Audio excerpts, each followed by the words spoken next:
To the viewer watching this, politics is rough, man. The decisions are hard, and a lot of times there are pros and cons to legislation that we have to weigh in on. And that's challenging. That is. And if you voted on election day, congratulations. I'm glad you went out and made your voice heard.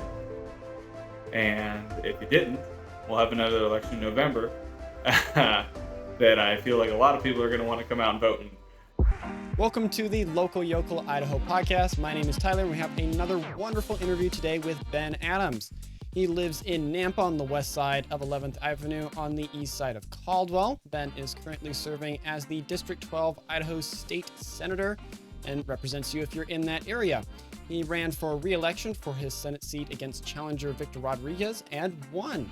He also has served on the Senate Business Committee, Environment, Energy, and Technology Committee, and the Revenue and Taxation Committees, and sponsored numerous pieces of legislation. Along with political service, Ben has also served our country in the United States Marine Corps and was deployed as a sergeant for 2 tours of service to Afghanistan. Thank you for your service to our country, and thank you so much for joining us today, Mr. Adams. Thank you very much. Pleasure to be with you. Yeah, glad to have you on. I know we've talked a couple at some different events, and I know this is, for the viewer out there, this is after the primary and stuff, but we still wanted to do it, try to get that interview and discussion and different stuff. But I know you've won your race. You're probably pretty happy about that. Yes, we are grateful.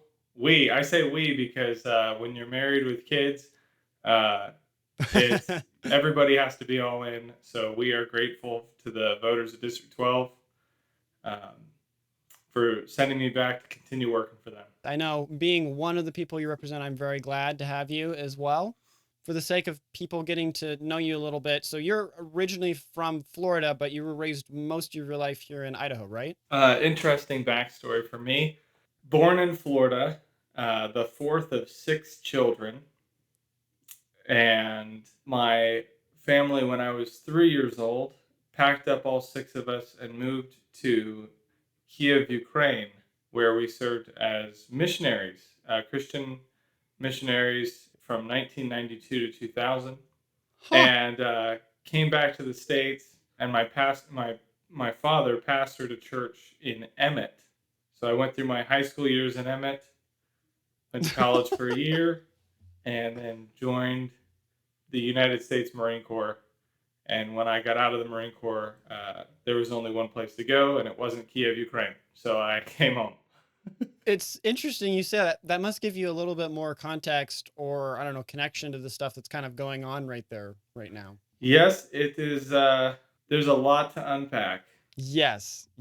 But so you were raised in Emmett, and then how long did you stay with the Marine Corps? I was in the Marine Corps for a little bit shy of 6 years. Okay. And then moved back to Idaho, brought my wife and our 3 or 4 month old son, who was born at the Naval Hospital. And my wife had come from a town of what the East Coast calls a small farm town, or a small town. And when I talked to her about Emmett, she was like, "Oh, I grew up in a small town." I said, "Well, how many people were living in your town?" And she goes, "Oh, about 80,000." And that just Right. I said, "We're not talking about the same thing. Try 8, you know." Right. And Nampa was a place where we had family, and we knew this community, and so we moved to Nampa, and we've been here ever since. We love it, and we have our daughter was born at St. Luke's here in Nampa, and it's great to be able to raise our family right here in the Treasure Valley.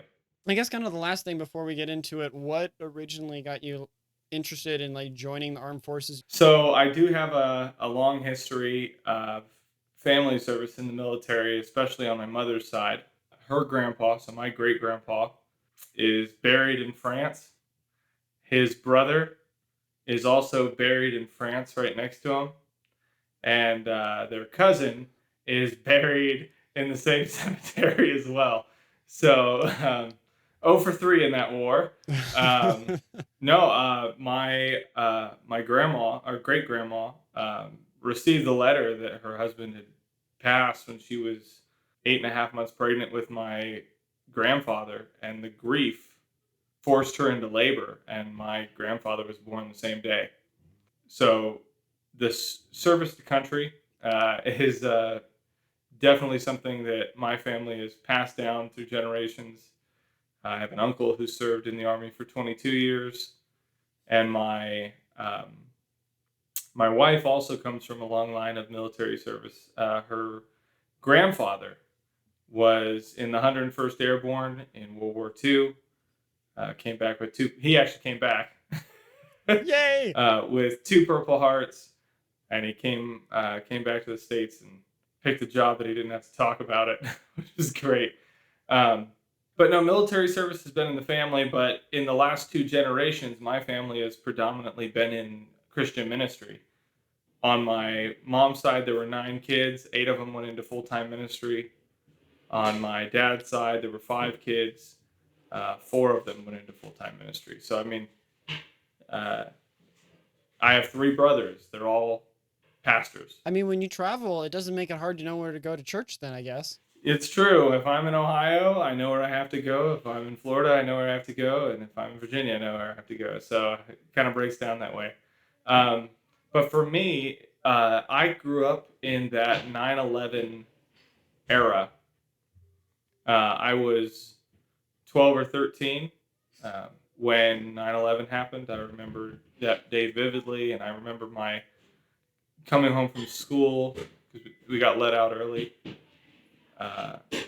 Coming home from school and seeing my mom fearful, and this was after we'd come back to the States. She had braved the remnants of the KGB.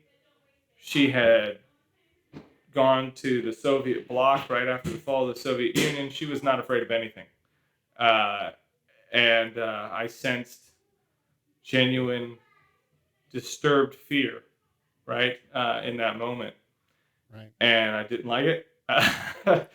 And so I was part of that generation that said, well, when I got to the age where I was going to join, I said, man, why are we still in all these wars?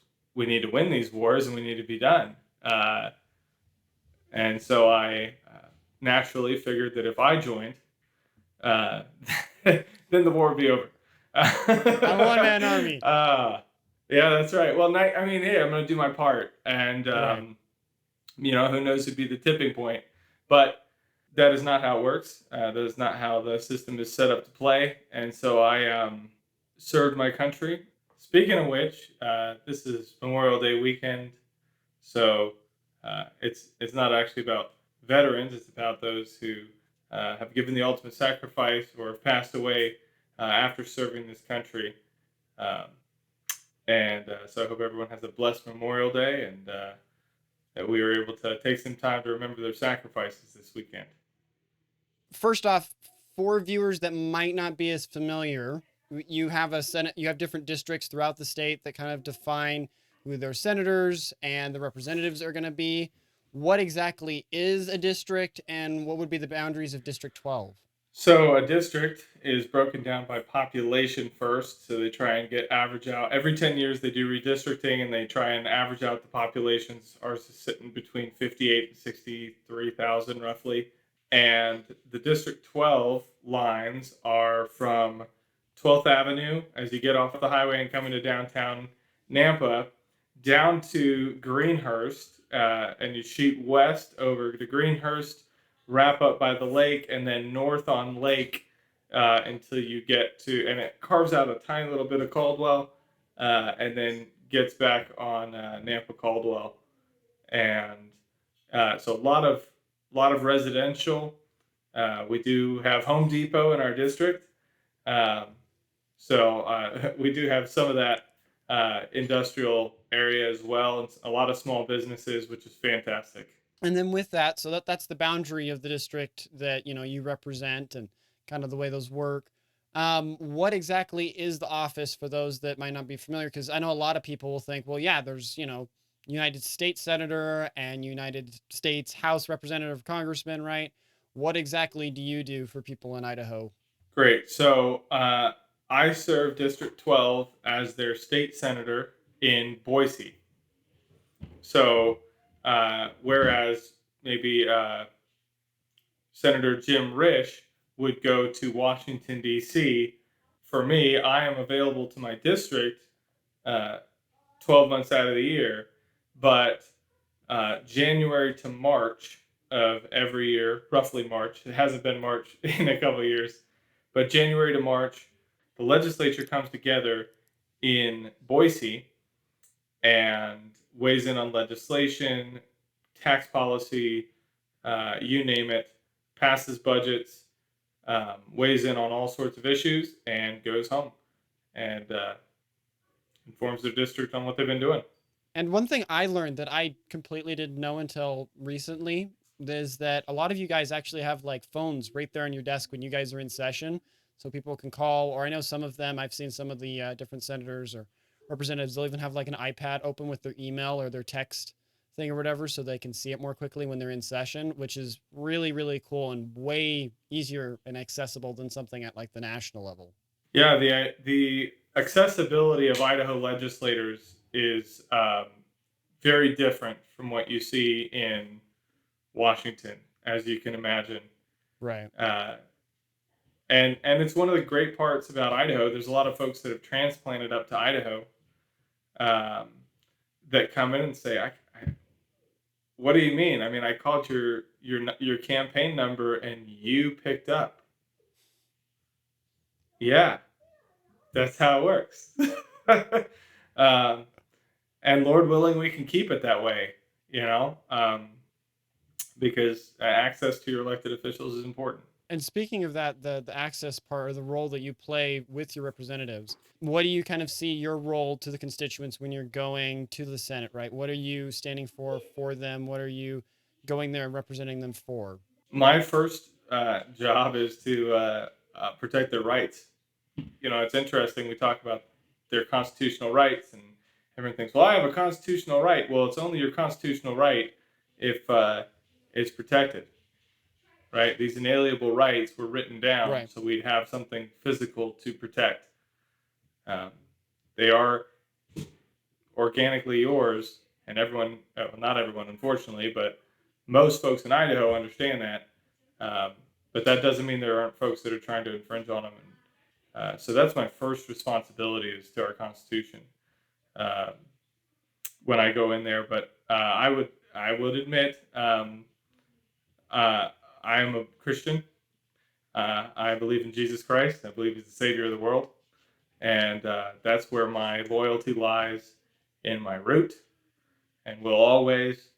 Um, I just haven't found any conflicts between that and the United States Constitution so far. It's amazing, almost like the two are meant to complement in some ways. It's almost like it was written that way. For a morally just and righteous populace. So I've had an absolute pleasure. It's been an absolute pleasure and honor Right. to serve the folks in District 12. First in the House for 2 years, and then the last 2 years in the Senate. And I really am excited about getting back to work. Which, speaking of which, with that, what originally got you involved? Were you was running for the House of Representatives like your? Because it seems like most people have a political awakening to a certain degree where they weren't involved, and all of a sudden their eyes are open and they're involved and they're doing stuff. Was that right when you ran for the House of Representatives in 2020? So my political awakening, if you want to call it that, would have been in 2018. I went with a handful of vets. Uh, it was more than a handful, but I went with a lot of vets back to Washington, D.C. to talk to U.S. congressmen and U.S. senators about why haven't you finished the war in Afghanistan yet? I mean, I was there twice in 2011, 2012. And guess what? It's not Dubai. It's still the same place. We didn't change a darn thing by design. And we're done. So you guys need to get off your hands and actually go do it. Get us out of there. And, um, Liz Cheney's response was, "Oh, well, no, we're going to be there forever." And, I left there and thought, I don't like that, but I guess, I mean, that's how the world works. That's the horse that feeds her. And so I could understand, even if I disagree with her vehemently, I could understand why she would have that opinion, because she doesn't know any better. Uh, and then I went over to Senator Tim Kaine's office from Virginia, and he had one of his military liaisons there. And I said, this was 2018 again. And I told him, hey, this is what's going on. I was there. And he goes, oh, well, we totally agree. We need to get out of Afghanistan. We totally agree with you, just not under this president. And I remember looking at him and saying, I don't care if Mickey Mouse is president. Why are you playing that game? This is something that's close to my heart. I lost, Marines there. Shucks, man, friends since they got back. The traumas that affected me personally, and so it's not something you just play politics with, you know. But the mask was off, and I walked out of there, and I took off my little badge, and I handed it to my Marine buddy that took me there. I said, I'm done. He goes, where are you going? I said, I'm going home. I don't like these people. They don't care about me and my people, so I don't care about them. I'm going home. And I went Right. back to Idaho and started living my life as normal, and kept getting approached by vets saying, hey, well, I know you don't really want to do anything in DC right now, but look, you could do a lot of good. And one of the benefits of coming to Idaho is you can be invisible if you want to be. And that had kind of been my plan. And so that running for office, I understood, would pretty much throw that plan out the window. And so I said no multiple times. And eventually, I said there are no open seats. And Gary Collins, Right. who was the representative in one of the seats in my district, retired like 2 days after that. And I, I was out of excuses. I know. I called my buddy. I said, "You're not going to believe this." He goes, You just look up to heaven, Lord. Providence. Lord. And hey, you know what? I think he was right, because I think God's been able to use me in this position, and I think I've been able to do good things for the people in Nampa Yeah. and the people of Idaho in general. I think I brought a different voice that has been beneficial, and I'm grateful for the opportunity. So that's uh, that's pretty much how I got into it. And once I got in here, I actually announced that I was running for office and said, okay, my platform is individual rights. You own yourself. The government doesn't own you. Uh, Limited government. The government should be as small as possible, um, without, jeopardizing your rights. And third, you should keep as much money of yours as possible. The government should not be taking more money than it has to. And literally that month that I pushed out my messaging, COVID hit. The state intimately involved themselves in everyone's life, Oh shut my down their goodness. businesses, banned you from going to church, uh, and uh, decided to borrow $1 bazillion and send it out to everybody around the country. And I was like, man, that's what I'm talking about. Like on an infinite scale that I could not have imagined getting rolled out. Uh, I still stand for the same principles now, and those are pretty easy ones to stick to be honest with you. I mean, they're very clear ones. Then there becomes the part of, holding to them and holding fast, which it seems like some politicians, struggle with at times. But so far, it seems like you've been holding to them quite well. And I mean, with that, what would be an example? legislatively wise that you're really proud of that hits on those goals that you've been able to achieve? From a tax perspective, in the last 4 years, the state of Idaho has provided the largest tax relief packages over the last 4 years in its history. So that's one. Two, from that COVID era, we had the vaccine mandates, and in 2022, I got a piece of legislation called the Coronavirus Pause Act through both chambers and onto the governor's desk. And what it said was you cannot require a COVID vaccine as a term of employment, access to services, or access to their facilities. And would even apply to a private business, right? Because that's a form of discrimination. And we don't want to divide our state up into vaccinated and unvaccinated. It was absolute poison. And I think that was intentional, but it was vetoed Right. on the basis that it was putting a restriction on a business. And it did highlight the question, right? Does a business own you? Does your boss actually own your body? And last time I checked, Micron isn't supposed to be a pimp. So no, they don't own your body. And so we ran that piece of legislation again the next year, and we called it the STOP Act because it was for a 1-year period to just kind of don't do that. And the next year we said, no, this is permanent now. And we had even more votes than we had the year prior. And the governor signed it into law, protecting individual rights. The traditional values that we have in Idaho are important. We are dealing with a lot of mental health issues in our country. The transgender issue has been ridiculous in the forefront.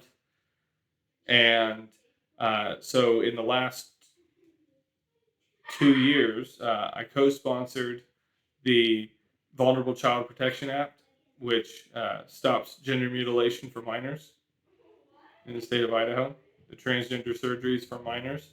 Woohoo! Can't believe we got to do it, but holy cow, we got to do it. Right. I was the floor sponsor for the bathroom bill, is kind of what it was labeled. But it's really simple. If you're a biological male, you go into the male's restroom. And if you're a biological female, you go into the female's restroom. That very simple, but it was becoming an issue in several of our school districts, even here in Canyon County. And so we got that through. And this last year, we put it in state statute. It is now the state law that there are two genders in the state of Idaho, male and female, as far as the state is concerned. Gender identity is subjective. I feel, therefore I am. Right. But objectively, to everyone else, you are this. And the law has to be objective for our system to work. Right. And so that is the law. And we are, I think we're bringing sanity back to culture one shot at a time. Usually government flows downhill of culture. So technically we are this pushback to this cultural movement is coming from the culture itself. The tide is already being pulled back, and we're just a reflection of that. This legislation is just a reflection of that. Yeah, I mean, funny enough, we've been doing a series on the main show where we've been looking at different bills and stuff that got signed into law and breaking them down, because oftentimes, I mean, you even know it better than I do. There's all the hubbub during the legislature of bills that are trying to make its way through, but it seems like afterwards, what ends up getting passed doesn't get talked about as much unless it's something that the left dislikes to a certain degree. And we actually specifically talked on that bill that you were mentioning there. And I think it's a great thing that legally saying no on the site of the state and the site of the legal judicial system in the state, there's only two genders and it's not something you could change, which has ripple effects of how your society, how your legislature, how your judicial system looks at those things. Absolutely. And there were a lot of hands in those pieces of legislation.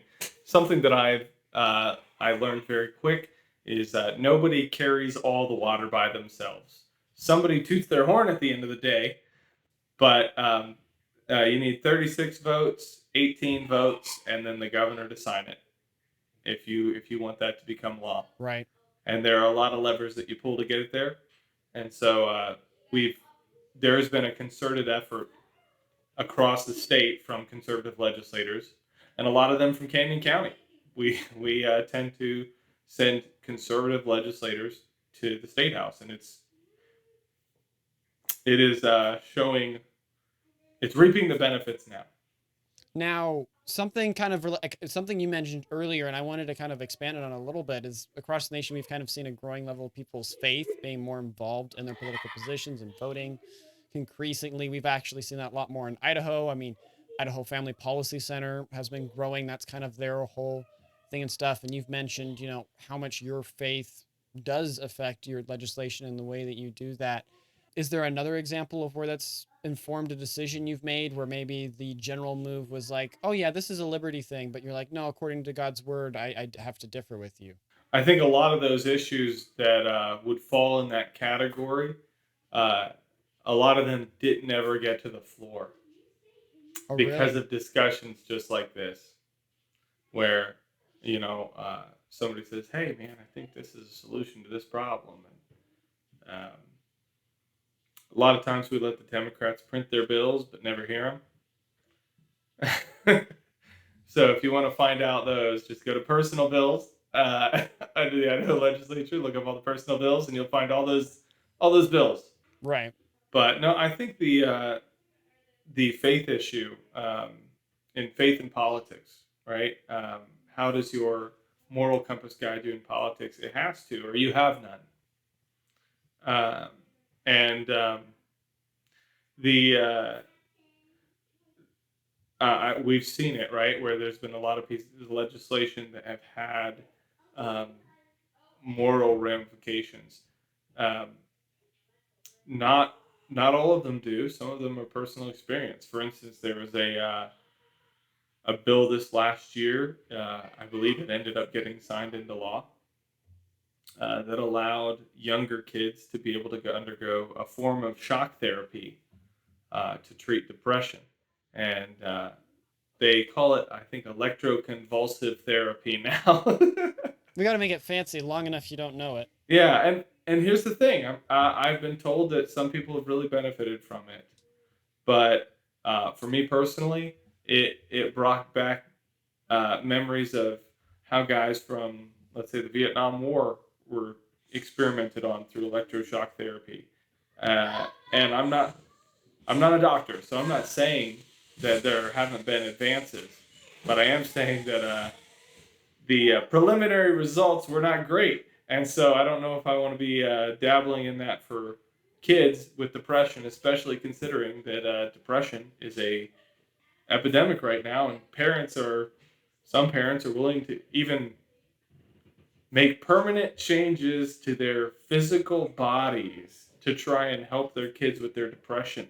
And so I think those issues, and there were a lot of folks that supported that legislation that had reservations too, and it was back and forth. Not every piece of legislation is all black and white, despite what some scorecards might say. Yes, we'll probably get into that a bit later here, but I know Vicious plug. you're like it's a hint to come. Boom, Intermission. Hey, boom. look at that. Like I'm ready. I'm chopping at the bit. Let me attack it already.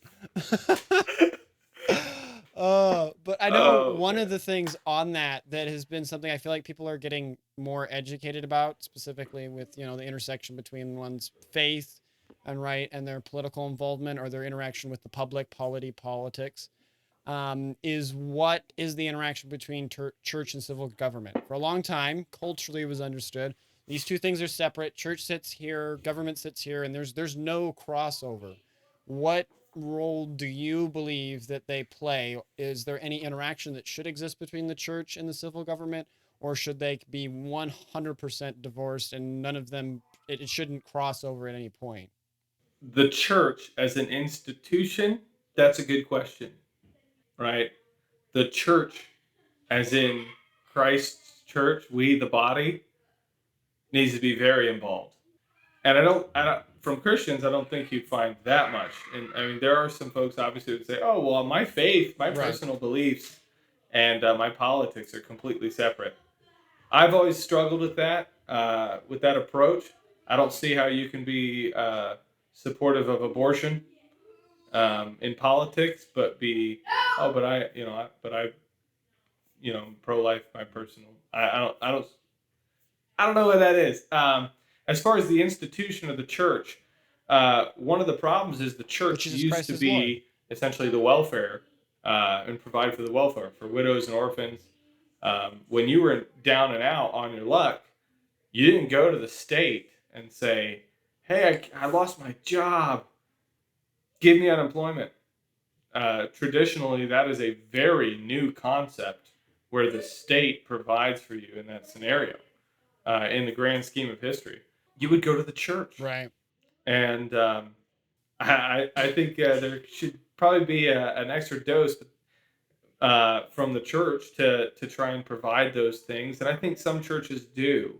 I just think there's a little disconnect because if you go to a church and you say, "Hey," I guess this is a question for folks. If you were to go to your pastor and say, "Hey, I lost my job and I need food, or I need some assistance I need to do support. this or that or the other," is your pastor going to say, "Okay, well, let's see what we can do within the church," or is he going to send you down to the welfare office?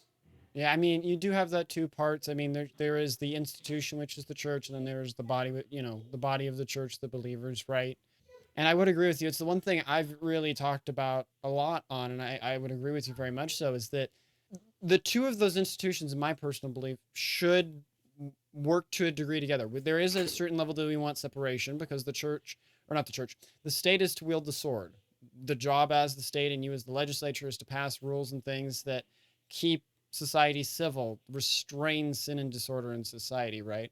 But the church is to be the moral compass of society, to tell the legislature, hey, what you're doing, kind of morally wrong, or you say you're passing a abortion bill law or something, right? To be that moral conscience of the civil society, and also to be for the downtrodden. Because if the church does it, which is an institution that hopefully God is guiding in things, it's way better than if you're trying to go for more of a socialist idea of where no, we take all the money from everyone by a gunpoint or rule, right, and then we try to distribute it. So, in terms of state religions, right, we're not supposed to have a state religion, but that concept is not supposed to be because church is bad, right? It's so the Protestants don't kill the Catholics. If you go back to, and vice versa, which is exactly what the founders came out of Right. in England.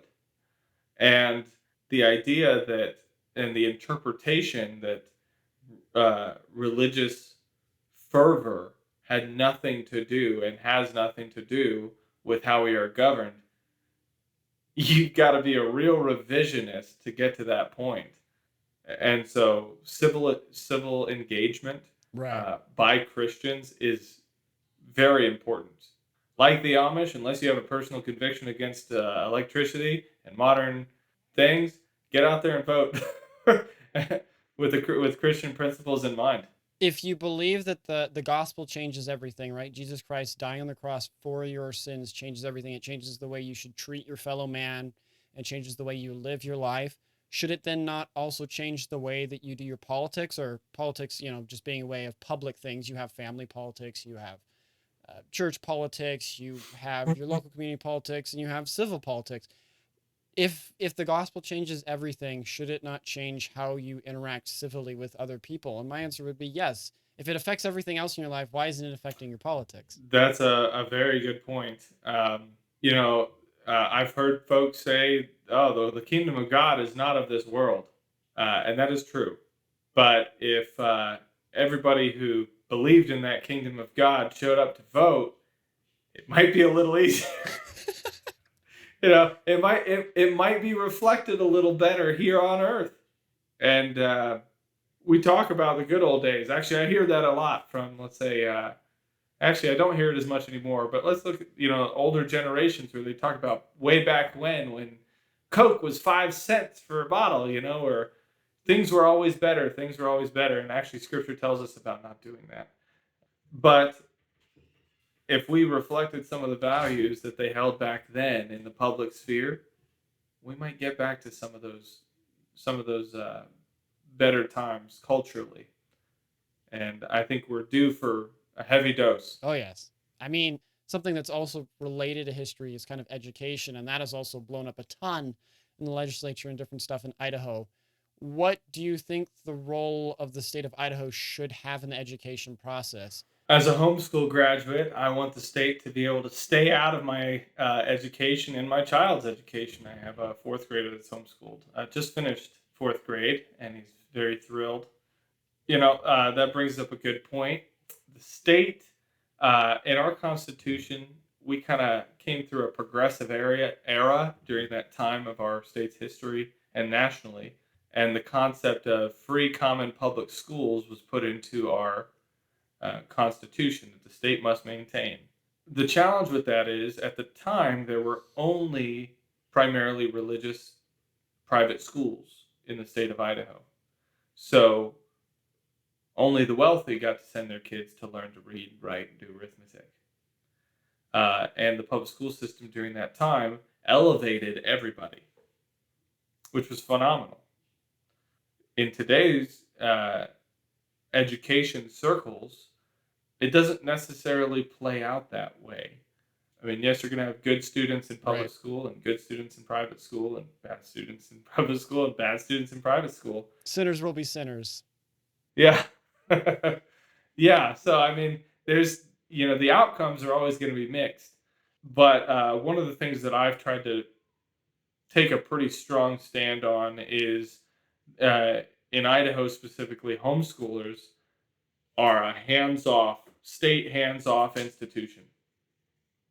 If you want to homeschool your kid, you can do so without the state poking in because they're your kid and their education is fundamentally your responsibility. Now, I'm blessed with a wife that went to school to teach. um, and I myself have a little bit of teaching experience. And so I feel my son is getting a good education, and he is. Right? But that is something that the state, I think there always needs to be that environment. And I think that creates a healthy school choice environment where you can actually just tell the state, be gone. No, thank you. There are benefits to the Right. state not being in your educating your child. What would you say is the main reason do you think is for that struggle with the public school system, even though we're putting so much money into it? I think you hit the nail on the head. It's the institutionalization.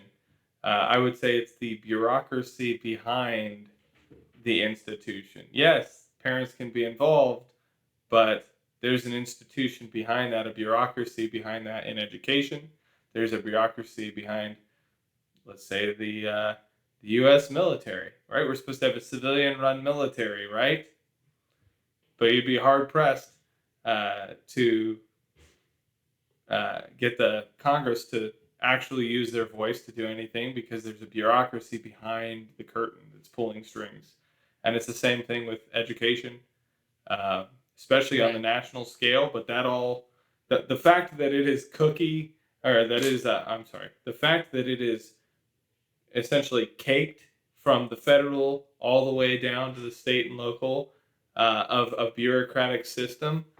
I think the root of your problem lies there, my friend. That's a fair thing that you have that administrative state that at DC seems to be pulling so much. And at like any point we see the most egregious example where an administrative state gets too large is like in communism, where it really is bloated to the nth degree and its efficiency just plummets at that point, right? It only looks for its own self-preservation in a sense rather than the people it's supposed to serve.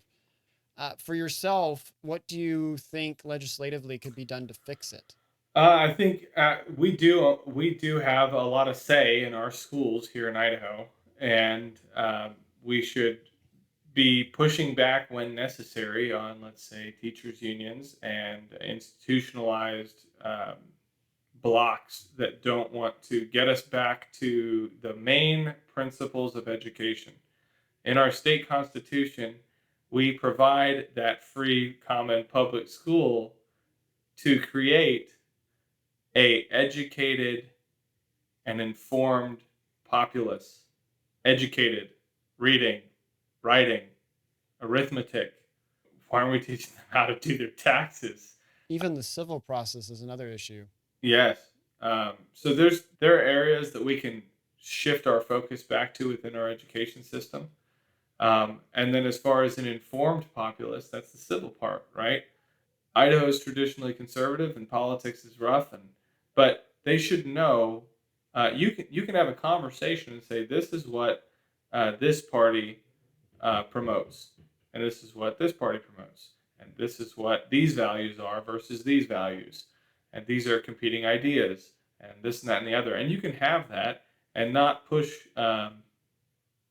one side or the other. And I know because I had a history teacher like that at Emmett High School.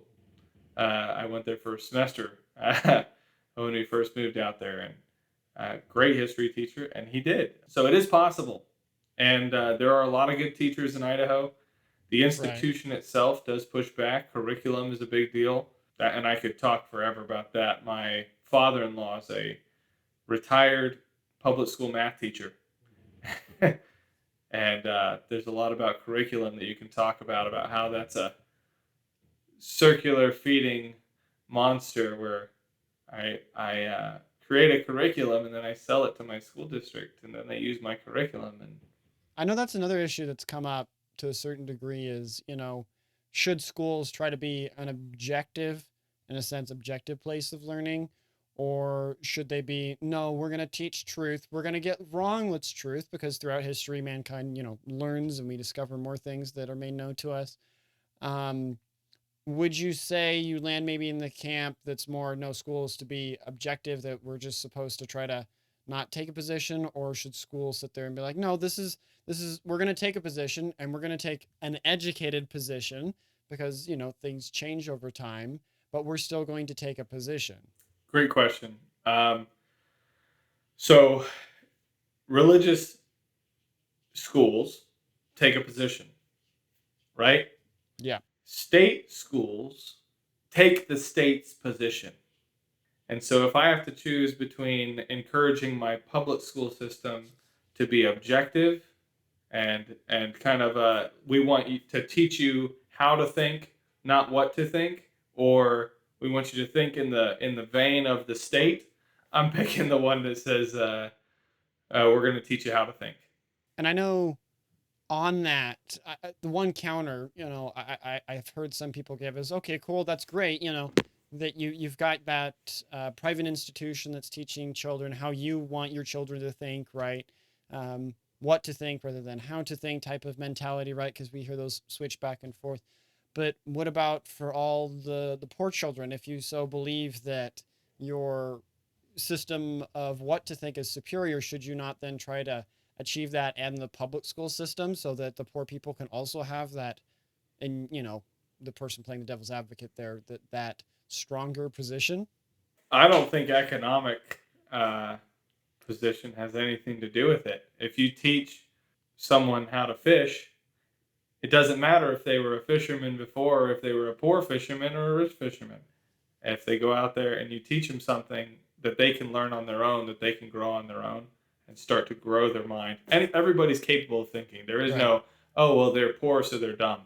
That's just not accurate. Well, I mean, I'm guessing the person would probably come at it that the people that end up in the public school system are those that can't afford, because most people come from that place of thinking that private school or homeschooling is more expensive, so you can't afford it because the mother can't work and the father at the same time because someone has to sit and school the children. So that public school people will be more of that lower class is usually where I think the economic side is coming from. Well, in Camden County, that's actually not the case. We have a lot of, Skyview and even Nampa and Columbia High School. The economic breakdown is quite mixed. Here in Idaho, if you were to go to, let's say, some urban areas of Southern California, it might be different. Right. And there are some examples of that, I'm sure, here in the state. but giving opportunity to parents to be able to go uh, send their kid to wherever school they think is best, I think is fantastic. I think it's a great opportunity, and it's a form of school choice that we should try and provide. Um, but we can't derail what we're already providing in order to do Right. that. There has to be some trade off, and I don't know if we've.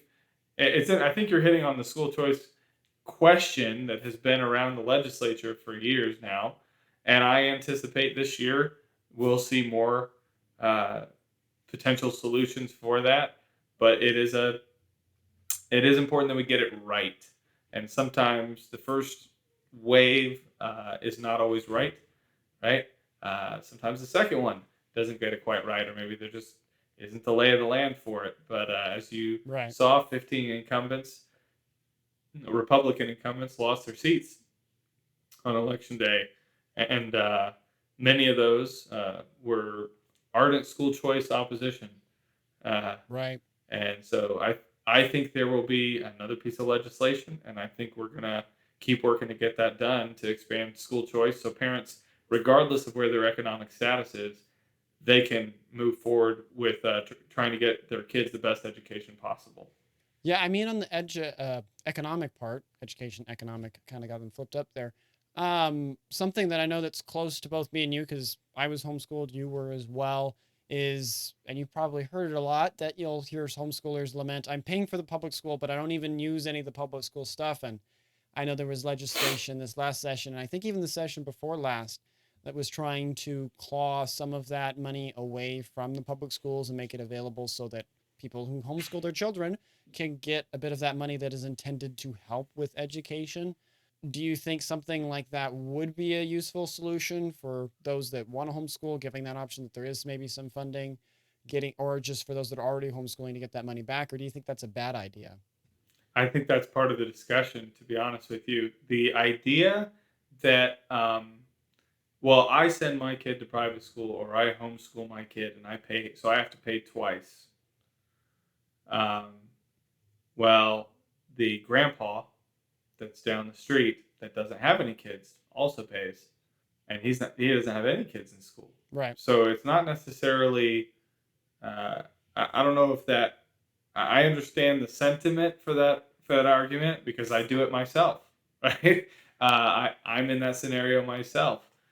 I think the challenge is going to be making sure that we have the resources we need for everybody, and we can provide broader school choice options when it comes to uh, either homeschool or private school. Although the homeschool community at large has pushed back a lot on some of these school choice pieces of legislation because they felt like there was too much state involvement.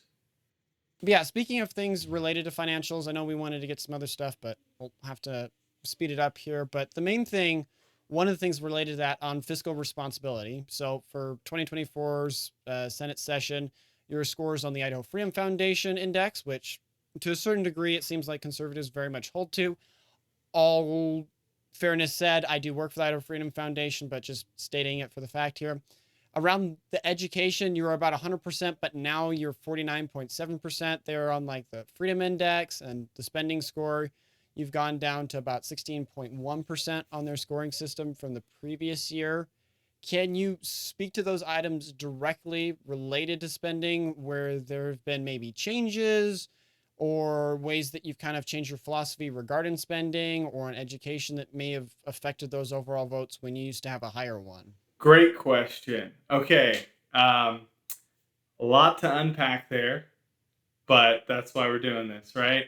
So Yep. um, let's start with freedom scores, right? And I haven't changed my values at all in my time in the legislature. I don't grade bills. I read them. I review how they're going to affect my district and the voters in my district and the citizens in my district. And uh, the Freedom Foundation has a tendency to specifically believe that limited government and less government always means more freedom, and that is not actually accurate. Um, if you take that to the extreme, no government is anarchy, and there's not a lot of freedom there. So there is a blend here, and I just want to highlight a couple pieces of legislation. There was a piece of legislation that would have required when a minor turns their phone on, when they activate their phone, their mobile device, and they're under the age of 18, it would automatically, the cell phone tower would recognize that they are a minor because they already do, and it would turn on the adult filter. Uh, and it would have to be essentially unlocked by the adult that owns the phone. That had the most negative rating of any bill in the session, -8 on the freedom score, to stop kids from looking at porn on their phone, because they said, oh, it requires a business to do something. The system is already set up.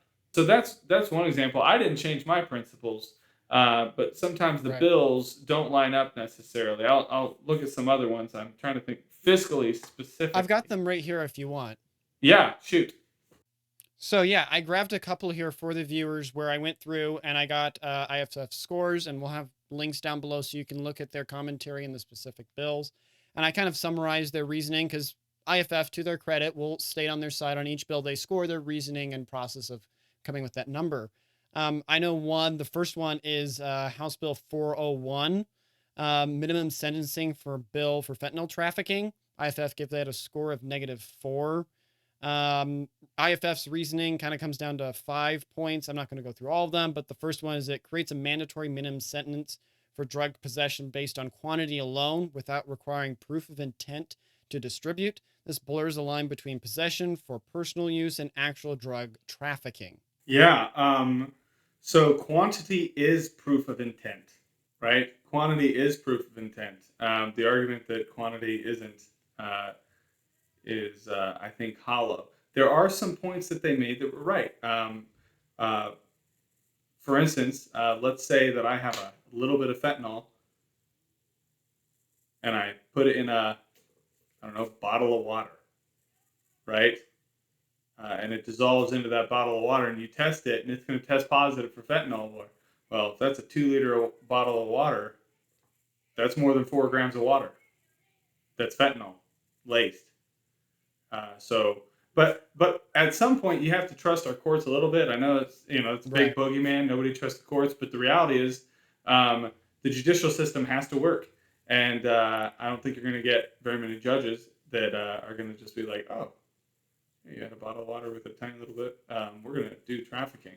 But in Idaho, we don't want illicit drugs, especially drugs like fentanyl that are killing people. And if we have people coming across the border with bags of fentanyl, where, I mean, an amount that is literally on the tip of your finger can overdose you and you're toast.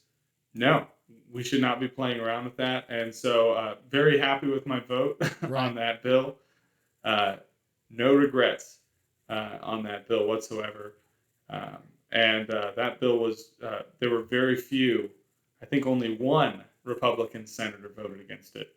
Right. So you had a pretty strong majority that moved with that independent of IFF score there. And the next one that I have here is House Bill 468, the Rangeland Improvement Act. Not as high of a negative score. IFF gave it a -3. You voted yes on it. They gave just 3 reasons, so a little shorter. Their first one is it would establish a new Range Improvement Act, expanding the size and scope of government. 2, the bill instructs that the Idaho Department of Agriculture seeks to fund for various grazing improvement projects, further growing government programs and spending. And then 3, the legislature appears to create a new government function by having the Department of Agriculture carrying out these rangeland improvement initiatives. So basically summed up, you made this bill made the government, in their words, be involved in more aspects of Idahoans' lives. So it took away freedom because Idaho is able to regulate more of it. Yeah, and I can appreciate that approach. Part of being a conservative is conserving the things that we have. And 40-something% of our land is federal land here in the state. We don't get enough money for it.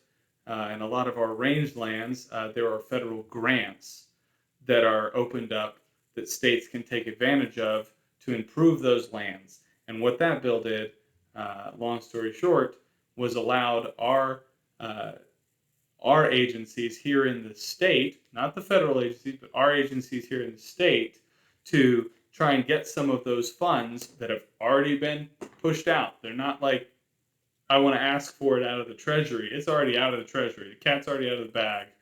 Um, it allowed our agencies to go after some of those funds. Uh, so, yeah, that made sense to me. Uh, Part of being a conservative is conserving what you got. So yeah, there's that one. For the viewer, the reason I'm not going to comment into this is more for Ben to kind of address between his thing with IFF, not as much me. The other one that I know they rated, I think it's the worst on my list of ones, was the House Bill 577, which they gave a negative score of 5. Amends existing law to establish provisions making Medicaid payments.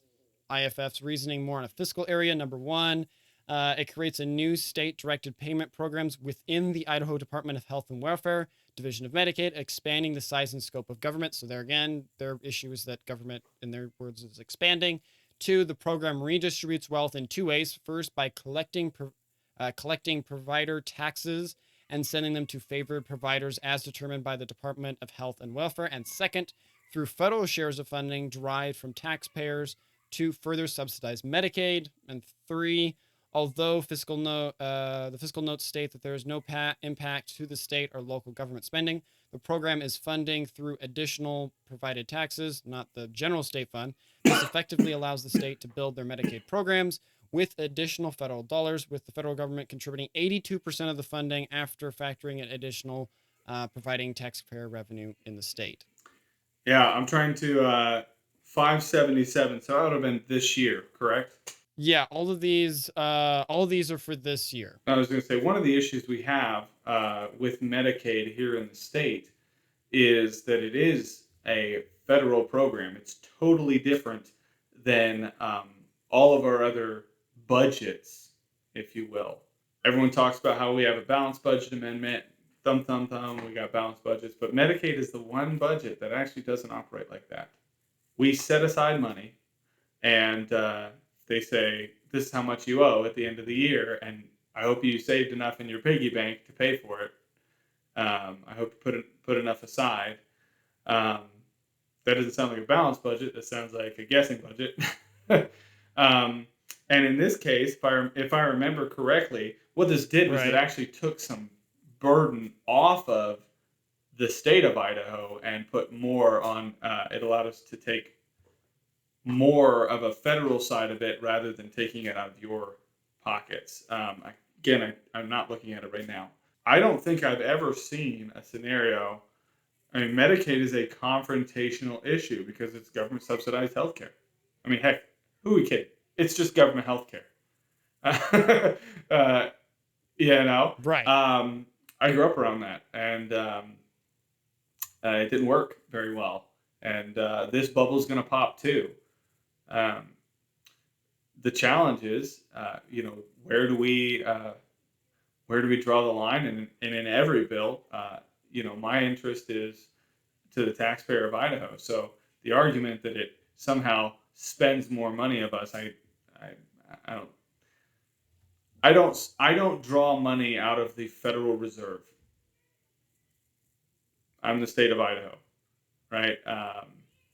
So I'm not spending federal money. The money's already been spent. It's just if we get it or if we don't. And the strings attached are important.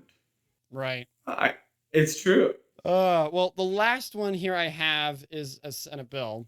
Senate Bill 1273. It's related to appropriation and distribution to Idaho voters of voter information guides for each election. It requires the Secretary of State provide and distribute voter information guides for election. It got a -4 from IFF. Their one reasoning, they only have one for it, as the bill would require the Idaho Secretary of State to prepare and distribute a comprehensive voter guide for both general and primary elections, including information on candidates in state or federal offices. Their argument was that it should be in the local or the private. Why is the government spending more money for something that on the private level should already be done by private institutions?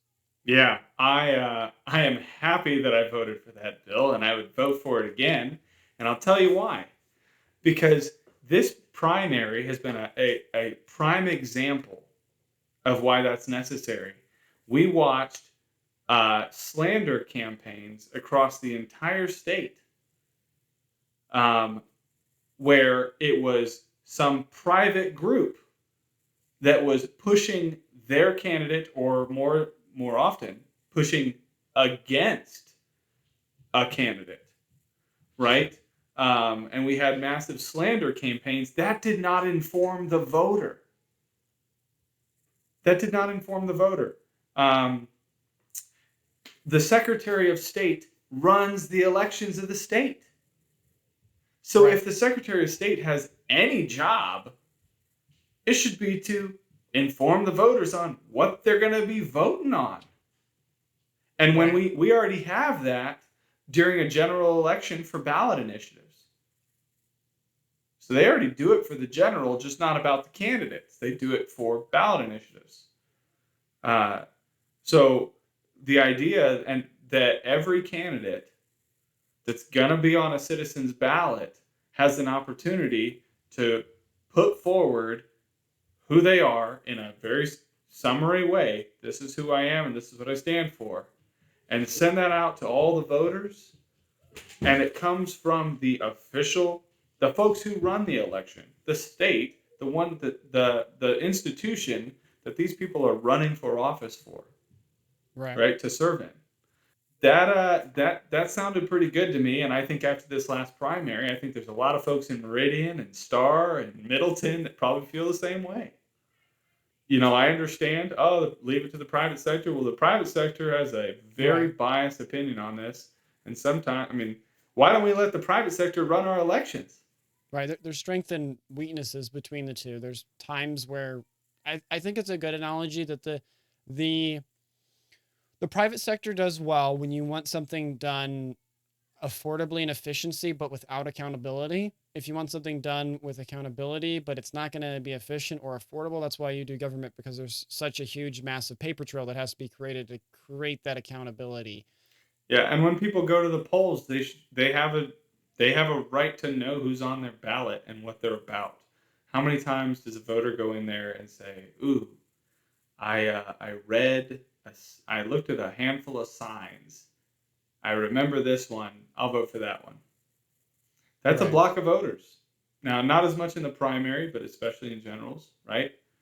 We don't have a ton of contested generals in the state, but uh, that's not an uncommon thing. And the idea of saying, look, we're going to make sure that our voters have an opportunity to, to know who they are, because we're going to actually send them a voter guide right to their door. And it's not going to be slanted, like we're only going to send out a voter guide that only lists our preferred candidates. No, here's who they are, and here's who they say they are in their own words. I think that's huge, and I think in a world of misinformation, especially in elections, um, providing actual information on candidates is a good thing. And I think when it comes to elections, I think the Secretary of State should be able to handle that. I mean, I think it's a fair enough argument. Obviously, someone who's leaning on more of the libertarian side of things was probably going to agree a little bit more with IFF. But I wanted you in this interview, because it's one of the major criticisms I've heard against your campaign going into the primary and even after bone of contentions that, IFF scores are, and I don't think it's a bad thing per se, are lauded pretty high. And people are encouraged in some areas to use them a lot and for you to be able to address those. And I know one you brought up earlier, and I want you to, restate it or share it again for your sake, because it's one that I missed, but I think it's a relevant one to make sure it gets into the full interview here is the bill related to, I think it was a cellular pornography ban that IFF gave like a -8 or a negative something or whatever else on. Do you remember what the number was for that bill? Or you can message to me after and I'll put it in the description. Oh, yeah, I can't remember right now what the number of the bill was. It passed the Senate and didn't get a hearing in the House, probably because it had a -8 attached to it. The Freedom Foundation came out and said it was a -8 on the Freedom score for One of their arguments was it required a business to do, an extra task. The system was already set up. It was not a new task, but I supported that bill. Absolutely. Any opportunity I have to try and protect kids' minds in this world, especially if it's as simple as having a multi-billion-dollar company turn on a setting they already have, I'm in. I would say that's a light touch of government, to be honest with you, in this world, comparatively to what folks have been pushing. Um, but yeah, that piece of legislation was absolutely insane. I can think of several budgets, not the numbers off the top of my head, but I can think of several budgets that the budgets were cut over last year. I'm trying to remember which budgets because I actually wasn't fully planning on. I didn't list out my hit pieces for poking for the Freedom Foundation because they bring a lot of good information to the table. They're a good metric and they're a good data point, but they're just a data point. And especially this last year on their spending scores, I was absolutely blown away. And I was not the only one. If you cut a budget where you reduce federal dependency on that budget by 39%, and you reduce general fund dependency by 11%, and you increase the dedicated fund by, let's say, 15, because it's dedicated funds are produced by that department. So it feeds itself, but it takes less of your money, less federal money, and reduces the overall budget for that department. How's that a -4? How's that a -2? How's that a negative anything? If you cut a budget, you're going in the other direction. This year was tough on budgets. We watched our overall state budget still increase. And part of that was because of specific problems like quagga mussels over in East Idaho. That is a multi-billion-dollar problem if we don't fix it. So, yes, we spent money to try and address that problem. So we still have fish to catch. So we still have irrigation pipes that aren't full of, that mussel.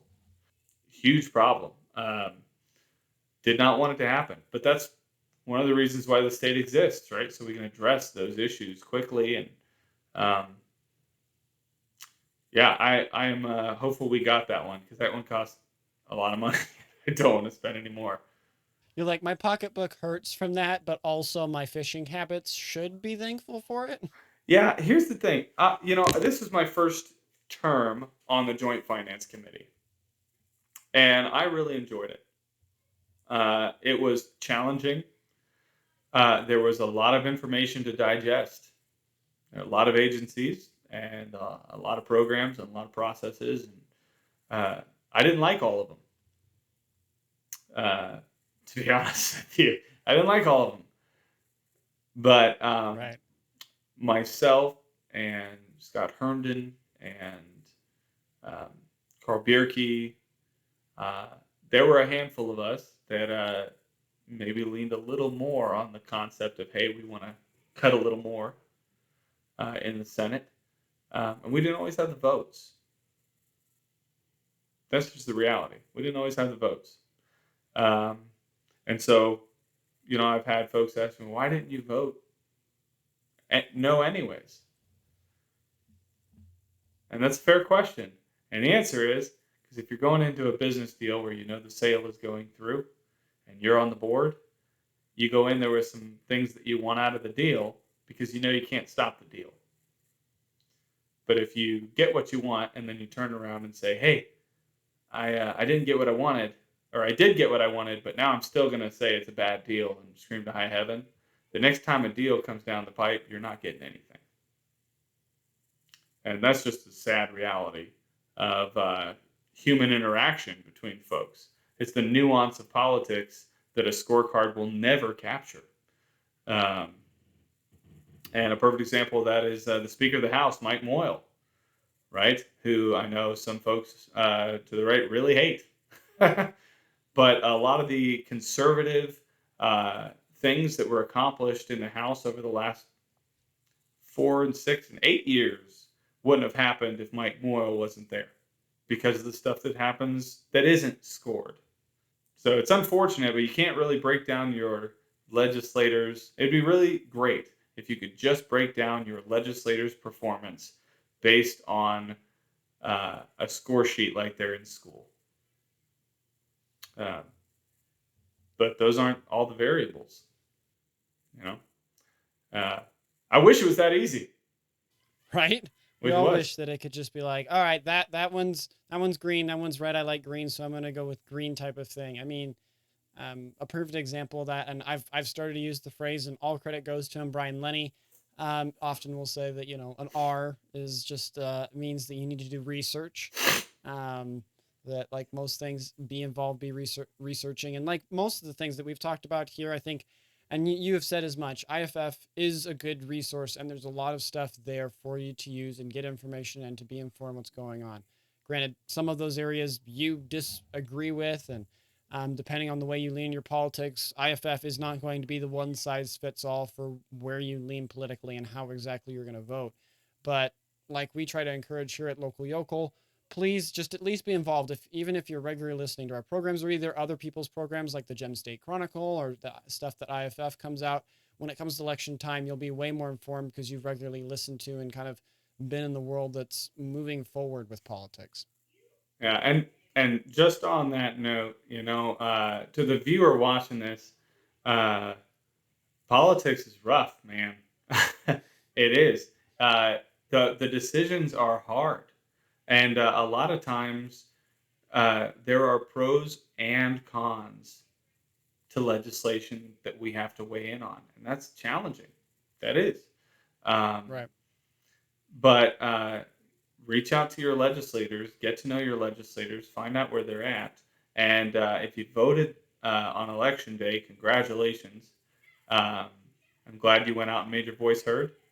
And if you didn't, we'll have another election in November that I Right. feel like a lot of people are going to want to come out and vote in, um, since it's the presidential election. Yeah, that But usually gets people out a lot. yes, it does. The voter turnout tends to be high. But I appreciate you, Tyler, and I appreciate all your viewers for doing their research, for digging deep.